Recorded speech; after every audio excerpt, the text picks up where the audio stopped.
Hai hai hai. Selamat datang kembali di channel Min Donghua.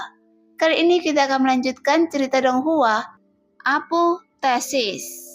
Gak pakai lama lagi, langsung aja kita ke ceritanya. Cekidot. Ketika jiwa Loseng menyerbu pikiran gadis itu, inti jiwa tidak berpengaruh dan jiwa Loseng tidak dikeluarkan. Jadi seharusnya kekuatan besar alam laut dewa di dunia luar benar-benar mengkhawatirkan Loseng. Bagaimanapun, banyak tempat di pemakaman ini telah dieksplorasi dengan cermat oleh 4 kerajaan dewa utama, tetapi mereka tidak dapat menyelidiki identitas wanita ini sendirian.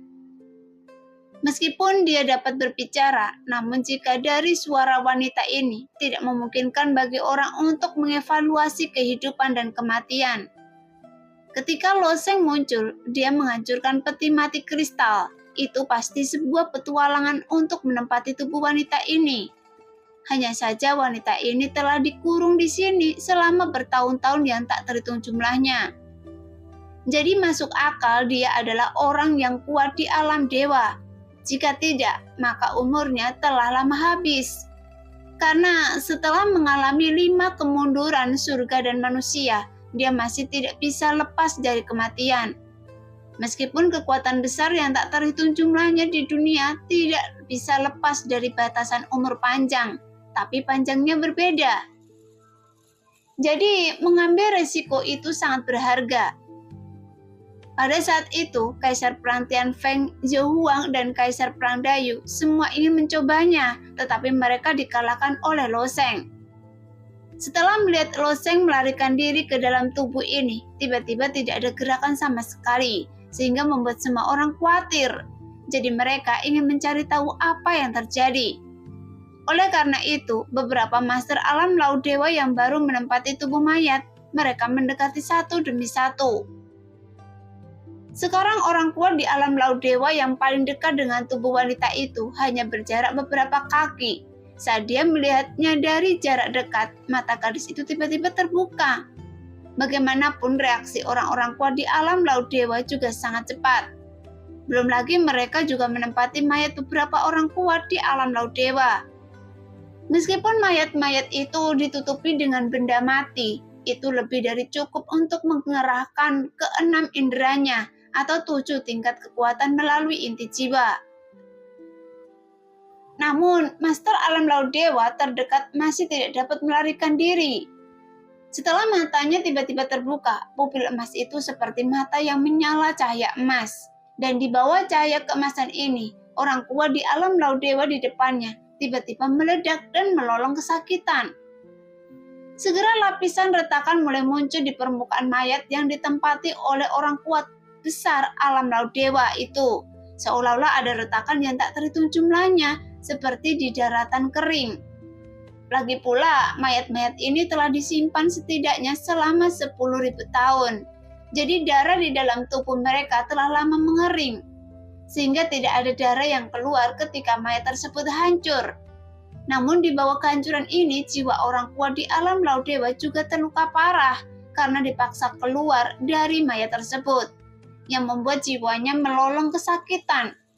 Dan dia tidak lepas dari tatapan emas wanita itu.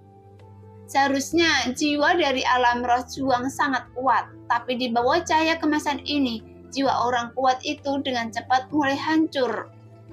Dalam sekejap mata, dia benar-benar lenyap antara langit dan bumi. Kejam sekali, wanita ini pasti masih hidup. Semuanya, menjauhlah dan jangan mendekat. Saya tidak tahu apa yang terjadi pada Luo Tianxing. Saya harap dia tidak mati di sini. Jika saya akan tahu bahwa situasinya akan seperti ini, saya tidak akan membawanya ke alam rahasia Kaisar Dewa. Master besar alam laut dewa ini sedang memikirkan tentang jiwa Loseng. Hanya saja jiwa Loseng lebih kuat dari siapapun. Jadi seharusnya tidak menjadi masalah besar untuk memasuki alam rahasia Kaisar Dewa. Karena dengan kekuatan Loseng, dia dapat dengan mudah menempati mayat dari Master Alam Laut Dewa yang hebat. Tapi siapa sangka, Loseng benar-benar menempati tubuh gadis di pilar. Sekarang saya khawatir dia akan menimbulkan masalah besar. Melihat itu, banyak orang kuat di alam laut dewa, Ho-chan, Raja Yan, dan lainnya menyingkir dan menatap dengan gugup ke arah gadis si pilar. Karena mereka takut akan mendapat masalah. Jadi gadis ini benar-benar hidup. Dengan budidayanya di tingkat dewa yang ekstrim, dia mungkin bisa membunuh semua orang. Namun setelah semua orang tenang seperti ini untuk beberapa saat, mereka melihat gadis itu perlahan menutup pupil emasnya. Dan masing-masing dari mereka merasa sedikit lega. Tuan, apa yang harus kita lakukan sekarang? Seorang master besar alam laut dewa bertanya kepada Zhou Huang. Namun wajah Zhou Huang dan Kaisar Perang Tianfeng juga tidak pasti. Menurut rencana awalnya, semua orang masuki kuburan untuk menempati mayat dan terus bergerak menuju alam rahasia Tianchen. Adapun keempat kaisar mereka mencoba mencari cara untuk menempati 10 mayat. Karena jika mereka dapat menempati mayat di lantai 13, maka ambillah. Namun jika tidak bisa, maka pilihlah hal terbaik berikutnya. Misalnya, sesuatu dilakukan Kaisar Tianyun. Namun siapa sangka ketika Lo Sheng datang, dia mengacaukan rencana awal. Karena dia sebenarnya juga ingin menempati tubuh wanita tersebut. Namun berakhir dalam situasi yang merepotkan. Zhou Huang ragu-ragu sejenak, kemudian menggertakkan gigi dan berkata, "Tunggu!" Karena tidak pasti Lo Sheng sudah mati atau belum sekarang, tetapi melihat akhir tragis dari Master Alam Laut Dewa yang jiwanya baru saja meleleh, kemungkinan kemalangan Lo Sheng sangat tinggi. Namun nasib dunia ditentukan oleh alam, jadi secara umum mereka harus mengikuti logika tertentu.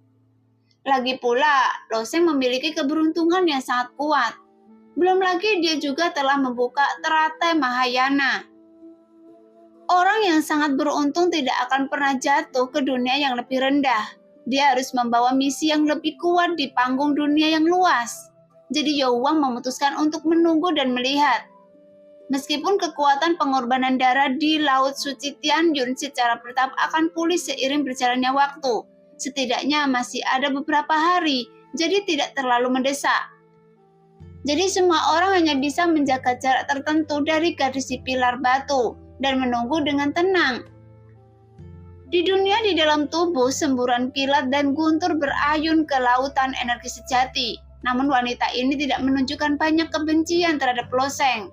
Dia hanya meminta Lo Sheng untuk mengikutinya dengan patuh dan dibawa oleh sekelompok penduduk asli menuju sisi pulau.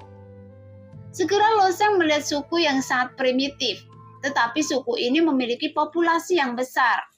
Ada orang tua dan anak-anak di mana-mana, tetapi peradaban di sini sangat terbelakang, karena sebagian besar penduduk asli hampir tidak berpakaian. Tepat setelah memasuki suku, ada seorang lelaki tua dengan kalung tengkorak tergantung di tubuhnya. Dia melambaikan tongkat tulang di tangannya dan merangkak ke arah wanita itu. Kemudian semua orang di suku itu berlutut ke arahnya dan beribadah dengan khusyuk. Apakah manusia-manusia ini diciptakan oleh Anda sendiri? Melihat manusia di suku tersebut, Lo Sheng bertanya. Wanita itu tersenyum tipis, kemudian dia berkata, "Ya, mereka semua memanggil saya Dewa Pencipta. Menurut saya ini nama yang tepat, karena butuh banyak waktu bagi saya untuk menciptakan dunia ini." Saat dia berbicara, sambaran petir lainnya menghantam laut. Namun guntur yang meledak di dunia batin seolah-olah hendak menghancurkan dunia, sehingga seluruh lautan energi sejati mulai mengaum dengan ganas. Melihat ekspresi Lo Sheng yang mendebarkan, dia tersenyum dan berkata, "Jangan takut, kekuatan guntur ini tidak kuat, hanya terasa sangat menakutkan di dunia batin. Untuk mendapatkan guntur ini, saya menghabiskan banyak usaha. Peti mati kristal tidak dapat menimbulkan guntur, karena dia hanya dapat didorong ke dalam tubuh melalui rantai selama badai petir. Jadi itu terlalu merepotkan. Alam dewa memang dapat memantapkan jarak yang sebenarnya, tetapi meskipun benua itu dipadatkan di laut dewa, itu hanyalah dunia tak nyawa.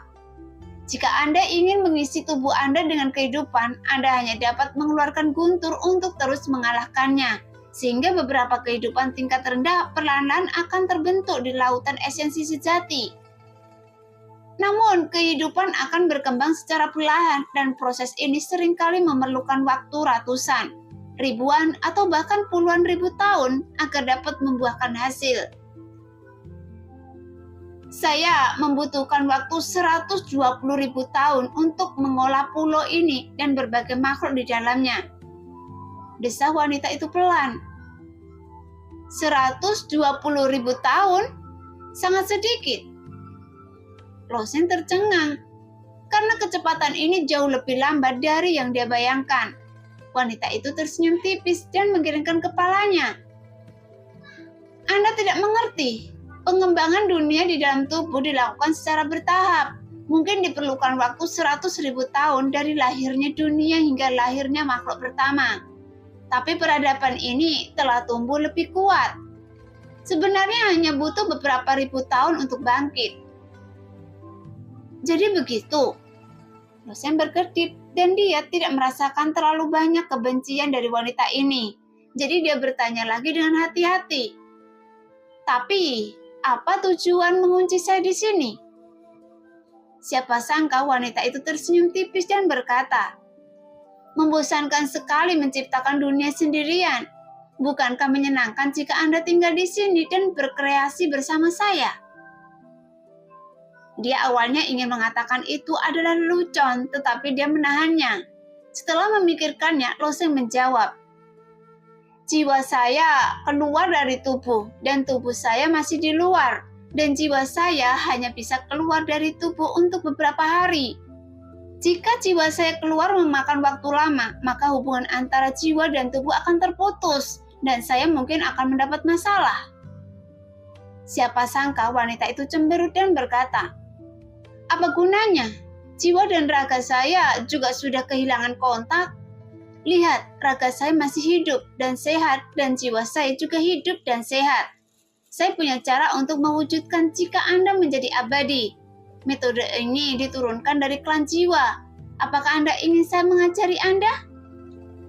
Mendengar ini, Losen tidak bisa menahan diri untuk tidak memutar matanya lagi. Takut dia benar-benar bertemu dengan orang gila.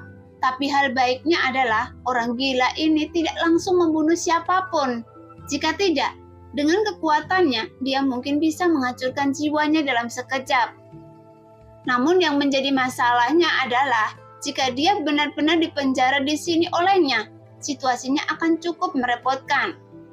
Saat Losen sedang berpikir, tiba-tiba sebuah gelombang jiwa datang. Losen, masalah apa yang sedang Anda hadapi? Fluktuasi jiwa datang dari Qinglong. Meskipun Qinglong dan tungku misterius masih ada dalam pikiran fisiknya, tetapi Losen telah memverifikasi sebelumnya bahwa dia masih dapat berkomunikasi dengan Qinglong. Adapun metode yang digunakan Qinglong untuk mengamati dirinya sendiri, Losen juga tidak mengetahuinya. Jadi Losen menjawab, ada yang tidak beres dan saya bertemu dengan seorang wanita gila. Wanita gila? Suara Qinglong sedikit bingung. Ya, segera Losen menceritakan kepada Qinglong apa yang sebenarnya terjadi di kuburan. Ketika Losen mengatakan bahwa tubuh wanita itu memiliki sepasang pupil emas, Qinglong menyela Losen. Maksudmu wanita itu memiliki sepasang pupil emas dan disegel dalam peti mati kristal? Iya, jawab Losen. Ternyata dia. Tawa Qinglong terdengar. Apa yang lucu? Anda adalah orang kuat dari klan naga sejati. Apakah ada cara untuk melarikan diri? Losen bertanya dengan marah. Pada saat ini wanita itu tiba-tiba menatap jiwa Losen dan kemudian bertanya, dengan siapa Anda berkomunikasi? Bagaimanapun dunia batin ini diciptakan oleh wanita itu. Meskipun Losen berkomunikasi dengan Qinglong melalui persepsi, dia masih bisa menyadarinya. Mendengar itu, Losen meringkuk bibirnya dan mengabaikannya. Namun suara Qinglong di benaknya muncul lagi. Losen, tanyakan apakah namanya Feng Nianyun. Apakah Anda kenal dia? Losen bertanya. Mungkin. jawab King Long dengan tenang saat mendengarkan nada itu. Seolah-olah dia sepertinya tenggelam dalam kejadian masa lalu lagi. Jadi Lo Sheng mengangguk dengan senyuman di wajahnya dan berkata kepada wanita itu, "Seseorang meminta saya untuk bertanya pada Anda, apakah Anda Feng Nianyun?" Ketika Lo Sheng melontarkan 3 kata ini, wanita itu tiba-tiba terkejut dan kemudian seluruh dunianya berguncang dengan suara guntur. Sehingga di bawah guntur yang keras, seluruh pulau terus berguncang. Lautan esensi sejati menderu kencang dan gelombang besar seperti bukit menyapu pulau itu. Sehingga di pulau itu semua penduduk asli panik dan bersembunyi ke segala arah. Berulang kali melantunkan bahasa yang tidak dapat dipahami Lo Sheng, karena bahasa ini mungkin diciptakan oleh wanita ini. Lagi pula, dunia batin ini diciptakan oleh wanita ini. Jadi keadaan dunia batin harus sama dengan keadaan pikiran wanita ini. Dengan kata lain, perkataan Lo Sheng benar-benar menimbulkan badai di hati wanita ini. Melihat pemandangan yang seperti akhir dunia ini, Lo Sheng menarik nafas dan bertanya-tanya dalam hatinya, bukankah itu hanya sebuah nama?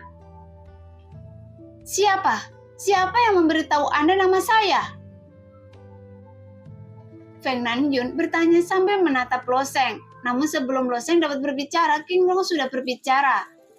Katakan padanya yang bertanya kakek ketujuh. Mendengar ini, Lo Sheng tiba-tiba merasa senang.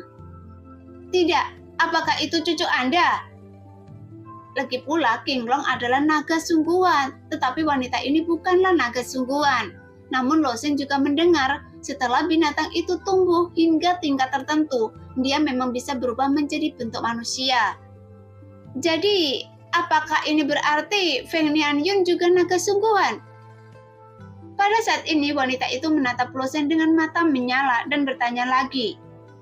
Katakan pada saya, siapa itu? Dia bilang, dia kakek ketujuh Anda. Jawab Lo Sheng sambil tersenyum. Segera sambaran petir besar lainnya jatuh dari langit dan ular guntur perak menyambar langsung ke laut. Di dunia luar, guntur ini mungkin tidak menakutkan, tetapi di dunia batin ini, diameter guntur sebanding dengan gunung besar. Jadi itu juga terlihat sangat menakutkan. Melihat gejolak hebat di hati wanita itu, Lo Sheng tidak bisa menahan diri untuk tidak berkata, "Bisakah Anda tenang?" Mendengar itu, Feng Nianyun memasang ekspresi sedih di wajahnya, tapi dia tidak bisa menahannya dan akhirnya mulai menangis dengan keras. Tapi dia masih dalam keadaan jiwa. Ketika dia menangis seperti ini, dia hanya mendengar suaranya, tapi tidak ada air mata yang mengalir. Kali ini, Lo Sheng bahkan lebih tidak berdaya saat melihat Feng Nianyun tampak seperti gadis kecil yang melakukan kesalahan. Meskipun sebenarnya dia jauh lebih tua dari orang-orang tua di alam laut dewa. King Long, apa yang harus saya lakukan? Lo Sheng hanya bisa meminta bantuan King Long. Katakan padanya untuk tidak menangis. Jawab King Long dengan tenang. Jadi Lo Sheng hanya bisa mengatakannya dengan jujur. Kakek ketujuh Anda meminta Anda berhenti menangis. Dan efek dari kata-kata ini cukup baik. Tepat setelah Lo Sheng selesai berbicara, Feng Nianyun tiba-tiba berhenti menangis. Kemudian dia menatap Lo Sheng dengan tatapan kosong, tetapi berkata, "Kenapa kakek ketujuh ada bersama Anda? Di mana kakek dan yang lainnya?" King Long, bisakah saya mengatakan yang sebenarnya padanya? Lo Sheng bertanya pada King Long. Sejauh ini Lo Sheng belum mengungkapkan rahasia tungku misterius dan 9 naga sejati kepada orang luar. Bahkan api hitam di tungku hanya akan digunakan sebagai pilihan terakhir, dan satu-satunya orang yang mengetahui 9 naga sejati adalah Sun. Jadi Lo Sheng juga sangat berhati-hati saat ini. Dia bukan orang luar, Anda bisa mengatakan yang sebenarnya. Jawab King Long. Mendengar itu, Lo Sheng mengangkat bahunya dan menceritakan apa yang ada dalam pikirannya adalah 9 naga sejati. Dan kemudian menambahkan, sepertinya 9 naga sejati ini adalah kakek buyut dan kakek kedua Anda. Feng Nianyun mengangguk, wajahnya masih sangat sedih dan berkata, "Saya mengerti." Pada saat ini, Lo Sheng akhirnya menghela nafas lega karena dia bisa memahaminya. Tampaknya wanita ini bukan hanya orang gila, tetapi juga miliknya sendiri. Jadi dalam hal-hal berikut akan lebih mudah untuk ditangani. Jika dia tahu bahwa masalah ini akan diselesaikan dengan cara ini, Loseng tidak akan menyanyiakan kata-katanya sebelumnya. Jadi Loseng segera berkata, "Sekarang Anda mengerti, jadi bisakah Anda mengeluarkan saya sekarang?" Fan Yan Yun berkedip kemudian berkata, "Mengapa saya harus membiarkan Anda keluar?" "Apa? Apakah Anda masih ingin saya tinggal di sini bersama Anda untuk menciptakan dunia?" Loseng berkata dengan marah. Bagaimanapun, wanita ini tampaknya memiliki hubungan dekat dengan 9 naga sejati, dan dia tidak boleh mempermalukan dirinya sendiri tanpa alasan. Tapi siapa yang tahu bahwa Fan Yan Yun berkata, "Saya telah menggunakan mantra penyegel jiwa dari klan jiwa, jadi jiwa saya terkurung di dunia batinku sendiri. Mantra penyegel jiwa ini tidak dapat dipatahkan dan saya tidak dapat mengendalikan tubuh saya." Mendengar itu, Loseng juga dapat melihat dengan jelas bahwa Fan Yan Yun disegel di sini dengan rantai dan disegel dalam peti mati kristal. Dia tidak dapat bergerak dan sepertinya dia telah disegel selama bertahun-tahun yang tak terhitung jumlahnya. Bahkan jika dia berada di alam dewa dan umumnya jauh lebih lama dari kekuatan alam laut dewa, jadi umumnya juga harus dalam 100.000 tahun. Namun menurut apa yang dikatakan Fan Yan Yun, butuh waktu 100.000 tahun baginya untuk melahirkan makhluk hidup di dunia di dalam tubuhnya. Namun dia masih belum masuk ke dalam 5 kemunduran surga dan manusia. Jadi dia pasti sudah menggunakan beberapa metode. Dan metode ini adalah penyegelan jiwa, dan itu tidak digunakan oleh Fan Yan Yun sendiri, tetapi seseorang yang memaksakannya padanya, karena dewa penyegel jiwa memang bisa melawan 5 kemunduran surga dan manusia sampai batas tertentu. Lagi pula, memang ada beberapa kekuatan super di dunia atas yang menggunakan metode ini untuk memperpanjang hidup mereka. Namun kekurangan dari cara ini juga terlihat jelas. Sebelum membuka mekanisme penyegelan jiwa, tubuh sendiri tidak dapat dikendalikan sepenuhnya. Jadi jiwanya terkurung di dalam tubuh sendiri. Selain menciptakan dunia saat bosan, tidak ada lagi yang bisa dia lakukan. Di alam Senhai biasa, cukup gunakan sinar pengalih perhatian untuk menciptakan dunia di dantian. Tapi mengapa dia membutuhkan semua jiwa untuk memasukinya? Jadi hanya ada satu alasan. Fan Yan Yun disegel ke dalam dantian oleh orang lain, semata-mata karena ketidakberdayaan. Saya sendiri tidak bisa mengendalikan tubuh saya, tetapi jiwa Anda memiliki inti jiwa yang terintegrasi ke dalamnya. Saya dapat membantu Anda mengendalikan tubuh saya. Fan Yan Yun tiba-tiba tertawa. Sialan, masih bisakah Anda bermain seperti ini? Loseng terdiam beberapa saat, tetapi wajahnya menunjukkan kegembiraan. Lagi pula, mengontrol tubuh ini awalnya adalah tujuan Loseng sejak awal, dan sepertinya dia telah mencapai tujuannya. Tetapi dia tidak menyangka itu akan menjadi proses yang aneh. Namun Loseng juga beruntung. Untungnya Fan Yan Yun dan King Long adalah kenalan lama. Kalau tidak, dia akan berada dalam masalah besar kali ini. Menghadapi jiwa orang kuat di alam dewa, Loseng tidak punya ruang untuk melawan. Oke, saya akan membawa Anda keluar dari dunia batin. Fan Yan Yun melambaikan tangannya dengan lembut ke arah Loseng, dan kekuatan tak terlihat meliputi Loseng. Setelah itu jiwa Loseng terbang langsung ke langit, tetapi ketika dia terbang ke dunia batin, guntur tajam lainnya melanda yang masih mengejutkan Loseng. Setelah meninggalkan dunia batin, Loseng kembali ke pikirannya lagi, dan kemudian suara Fan Yan Yun perlahan melayang. Sebelum Anda melepaskan kekuatan inti jiwa, saya memblokir semuanya, jadi seharusnya sekarang baik-baik saja. Pada saat ini, seberkas cahaya abu-abu terbenam di tubuh Fan Yan Yun, dan jiwa Loseng terbenam dalam pikirannya, tapi dia perlahan merasakan kesadaran. Saat ini wajah Yo Huang, kaisar perang Tianfeng, dan lainnya sangat suram. Bahkan di peron suasananya sangat menyedihkan. Dan semakin lama waktu berlalu, semakin tipis harapannya. Mereka telah menunggu di sini selama 2 jam, namun masih belum ada kabar dari Loseng. Jadi semua orang juga mengerti bahwa jiwa Lo Sheng mungkin sudah lama mati, tetapi mereka tidak mau mengakuinya. Sayangnya, kita seharusnya tidak menjelajahi alam rahasia Tianchen dalam perjalanan ini. Tidak masalah jika kita tidak mendapatkan telur naga leluhur, karena hal yang paling mengerikan adalah kita membawa Luo Tianxing bersama kita. Jadi dia mati. Seorang master hebat dari alam laut dewa terjerat dan berkata, menyerah pada alam rahasia Tianchen. Jika kita melakukannya, gubernur pasti tidak akan senang. Orang kuat lainnya di alam laut dewa membantah. Mengapa gubernur tidak senang? Meskipun telur naga leluhur itu penting, bukankah Luo Tianxing penting? Selain itu, telur naga leluhur tidak dapat diperoleh dalam 1 atau 2 tahun. Bukankah masih ada peluang tahun depan? Memang ada peluang, tapi Lo Sheng sendiri bertekad untuk memasuki alam rahasia Tianchen. Beberapa orang kuat di alam laut dewa sedang berdebat di lantai atas kuburan. Jangan berkata apa-apa lagi. Pada saat perselisihan ini, Kaisar Perang Tianfeng tidak dapat menahan diri untuk tidak berteriak. Meskipun mereka semua kuat di alam laut dewa, otoritas beberapa raja masih tidak perlu dipertanyakan lagi. Jadi ketika Kaisar Perang Tianfeng meraung seperti ini, semua orang-orang kuat di alam laut dewa juga tutup mulut. Saya akan menempati mayat di lantai 12, kemudian berangkat menuju alam rahasia Tianchen. Kaisar Perang Tianfeng sudah dalam suasana hati yang buruk. Mendengar orang ini membuat keributan di sini, dia secara alami merasa kesal.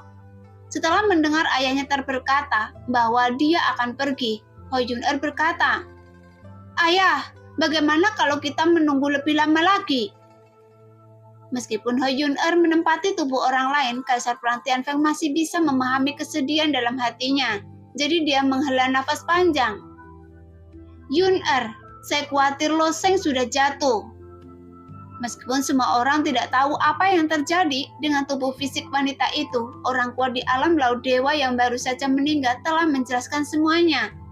Meskipun orang kuat di alam laut dewa masih tersembunyi di dalam mayat, tapi tubuhnya terbakar berkeping-keping dan jiwa langsung musnah. Bagaimanapun wanita ini sangat kuat. Lagi pula mayat ini juga merupakan mayat klan pembuluh darah naga miliknya. Jadi matanya juga terbakar. Ho Yun-er mengerutkan bibirnya, tetapi ada sedikit sikap keras kepala di wajahnya. Jadi dia berkata, "Ayah, saya ingin menyelidikinya lagi." "Tidak." Kaisar Perang Tianfeng dengan tegas menolak permintaan Ho Yun-er karena situasi tragis yang dialami orang kuat dari alam laut dewa tadi masih jelas dalam pikirannya. Jadi bagaimana dia bisa membiarkan putrinya mati? "Kak, menyerahlah." Ho Chen juga menggelengkan kepalanya ke arah Ho Yun-er. Namun Ho Yun-er tidak mengungkapkan posisinya. Dia hanya melihat ke pilar batu tidak jauh dari sana dan bertanya-tanya dalam pikiran. Namun di antara orang-orang yang hadir sekarang hanya Zhou Huang, Kaisar Perang Tianfeng dan Kaisar Perang Dayu yang masih dalam wujud jiwa. Setelah peti mati kristal gadis itu dibuka, mereka semua memasuki lantai 12 karena takut terjadi kecelakaan. Setelah beberapa saat, Kaisar Perang Tianfeng dan 3 raja lainnya masing-masing memilih mayat di lantai 12 dan kembali ke lantai 13. "Ayo berangkat," perintah Kaisar Perang Tianfeng. Meskipun semua orang merasa tidak berdaya, mereka benar-benar tidak dapat berbuat apa-apa dan hanya dapat memilih untuk pergi ke alam rahasia Tianchen. Dan jalan menuju alam rahasia Tianchen ada di belakang kuburan ini. Namun tepat ketika mereka ingin menuruni tangga di sisi lain dan semua orang berjalan mengitari pilar batu dan bersiap untuk pergi, Ho Yun-er tiba-tiba mendekati pilar batu. "Kakak!"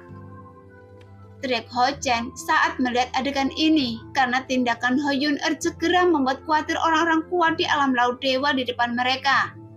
Pada saat yang sama, sosok Kaisar Perang Tianfeng seperti anak panah yang tajam, bergegas menuju Ho Yun-er. Sebelumnya, putri ini selalu patuh, tapi sekarang dia benar-benar akan melakukan sesuatu yang bodoh.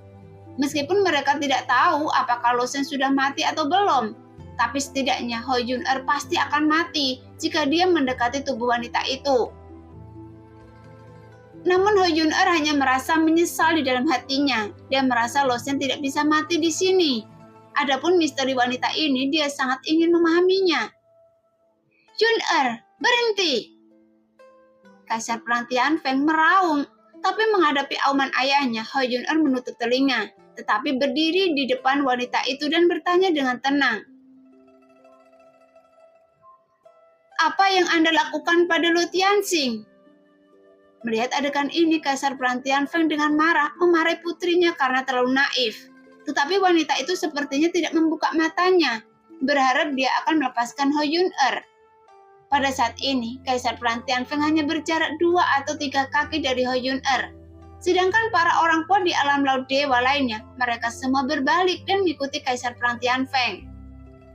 Saat ini, cahaya abu-abu dari inti jiwa telah menyelimuti setiap bagian tubuh fisik Feng Nianyun. Ada seorang gadis kecil yang tidak takut mati. Dia berani mendekati. Apakah dia teman Anda? Suara Feng Nianyun samar-samar beralih ke Loseng. Jelas satu-satunya prajurit wanita yang hadir adalah Ho Jun-er. Jadi Loseng menjawab, "Jangan sentuh dia." Mendengar itu, Feng Nianyun tersenyum ringan dan tidak berkata apa-apa. Sekarang Loseng telah menyelesaikan fusi pada saat ini, dan kendali tubuh fisik ini untuk sementara ada di tangannya. Kemudian dia mencoba menggerakkan jarinya, kemudian dia pelan membuka matanya. Ketika pupil emas itu terlihat, Kaisar Perang Tianfeng menunjukkan ekspresi ngeri di wajahnya, dan kecepatan terbangnya sedikit meningkat untuk mencoba membawa Ho Jun-er menjauh dari area bahaya. Tapi Ho Jun-er berkata dengan serius, "Senior, tolong beritahu saya bagaimana keadaan Lu Tianxing sekarang." Sebelum dia bisa menyelesaikan kata-katanya, sesosok tubuh bergegas mendekat dan menariknya menjauh dari pilar batu. "Ayo cepat pergi, wanita itu sudah bangun lagi," kata Kaisar Perang Tianfeng dengan marah. "Tinggalkan tempat ini, ayo pergi ke alam rahasia Tianchen." Bagaimanapun, wanita ini memiliki tingkat kultivasi alam dewa, dan dia adalah eksistensi yang bisa menghancurkan di dunia ini. Jadi tidak ada yang mau mengganggunya. Segera Ho Jun-er diseret oleh Kaisar Perang Tianfeng dan lari dari langkah berikutnya. Orang kuat lainnya di alam laut ilahi juga berebut untuk menjadi yang pertama. Setelah Loseng membuka matanya, dia melihat pemandangan ini dan wajahnya penuh kebingungan. Mengapa dia meninggalkan dirinya sendiri dan melarikan diri? Setelah memikirkannya, Loseng menemukan masalah ini. Bagaimanapun, Feng Nianyun telah membunuh seorang master hebat di alam laut dewa sebelumnya, dan sekarang dia mengendalikan tubuh ini untuk bangun. Jadi akan aneh jika orang-orang ini tidak melarikan diri. Hanya saja dia tidak akrab dengan alam rahasia Tianchen. Dia masih berencana untuk memasukinya bersama orang-orang dari 4 kerajaan dewa utama. Jadi dia tidak bisa benar-benar ketinggalan. Setelah memikirkan hal ini, Loseng dengan cepat menyingkirkan cincin Sumeru dan kemudian mengambilnya. Dia mengeluarkan beliung tambang bintang hitam dan dengan satu lambaian menghancurkan rantai di kakinya. Kemudian dia melompat turun dari pilar. Jelas tubuh ini memang memiliki kekuatan besar di alam dewa. Jadi Loseng merasa tubuh ini dipenuhi dengan kekuatan yang sangat besar. Meskipun kekuatan Loseng sendiri tidak lebih lemah dari yang lain, tetapi jika dibandingkan dengan yang kuat di alam laut dewa, jika dia tidak menggunakan kekuatan sisik naga, kekuatan Loseng sendiri tidak sekuat alam laut dewa. Namun begitu ia menginjak lantai, tiba-tiba ia merasakan dadanya tenggelam. Di saat yang sama, ada raut wajah yang aneh. Struktur tubuh wanita dan pria berbeda, dan beberapa bagian masih terasa sangat aneh. Pada saat ini, Loseng tidak terlalu peduli. Dia hanya berdiri teguh, menginjak tanah dengan ringan dengan kaki telanjang, dan seluruh tubuhnya melesat seperti anak panah yang tajam. Mengikuti Zhou Huang dan yang lainnya dari dekat. Tidak apa-apa, dia tidak bisa mengejar. Lagi pula kaki wanita itu masih diikat dengan rantai. Ya, seharusnya tidak secepat itu. Itu benar-benar berbahaya sekarang. Dari mana asal-muasal wanita ini? Bukankah alam dewa akan diusir dari dunia? Kenapa dia tetap di sini sepanjang waktu? Tepat ketika para pejuang dari 4 kerajaan dewa utama baru saja bersantai, seorang master besar alam laut dewa menoleh ke belakang dan melihat wanita itu menukik ke bawah dengan kecepatan yang sangat cepat, yang membuat wajahnya menjadi gelap dan dia berteriak, "Sungguh sangat cepat, wanita ini akan datang." Nah, demikianlah cerita hari ini. Terima kasih yang sudah menonton video Min Earth sampai selesai. Sampai jumpa di video selanjutnya. Bye-bye.